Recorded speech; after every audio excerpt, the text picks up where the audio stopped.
You guys? You can talk to me. Okay, Yeah. cool. My name is Ryan Palmieri, and I'm director of the short documentary The Hands of Hollywood. Yeah, I remember when I was the bailiff on the Tony Randall show, each week when he walked in the court, I would say, "All rise, the Court of Common Pleas is now in session. The Honorable Judge Walter O. Franklin presiding." And then he would say, "Be seated." So that was that. This is Steve Hirshon, the TV actor. Recognize those fingers? They're from Steve's hand. See around Tinseltown, Steve is Mr. Hands, the hands of Hollywood. I started out as an editor in New York, and I just hate having people stand over my shoulders, so I wanted to switch it up, and I moved to LA. And I started working for a production company as an IT guy, and then on the weekends I would borrow their equipment, and from there I kind of just tried to build my skills as a filmmaker. The idea for The Hands of Hollywood came to me from my neighbor, Steve Hirshon, the subject of the movie. He would come over for Thanksgiving and tell these stories. You know, I was on set with the cast of Taxi, or I was in Knight Rider, or I was in Miami Vice. And finally I just threw my hands up in the air. I said, "Please let me get this on camera."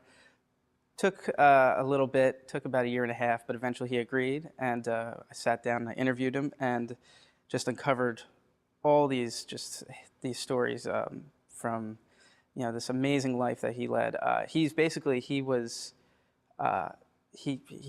saw television history from the sidelines, and that was just fascinating. That he hung out with Elvis, and Tony Danza was a good friend of his, and he was on Miami Vice and everything, but he wasn't the star. He was just the guy with the close-up of his hands, and that was fascinating to me. He was always an extra. He was on the Star Trek episode Trouble with Tribbles, which is a famous Star Trek episode. He was just the guy on the Enterprise carrying the Tribbles. He was on a cast of Taxi, just in the background, working on one of the cars. He was doing hand inserts. Every time you saw David Hasselhoff, it would cut to a shot of his hand pushing a button in Kit and like firing a missile or something. That was his hand. Or anytime you saw someone like fire a gun, it was a close-up of a trigger. That was his hand. So it was. It's amazing that he was part of, television history.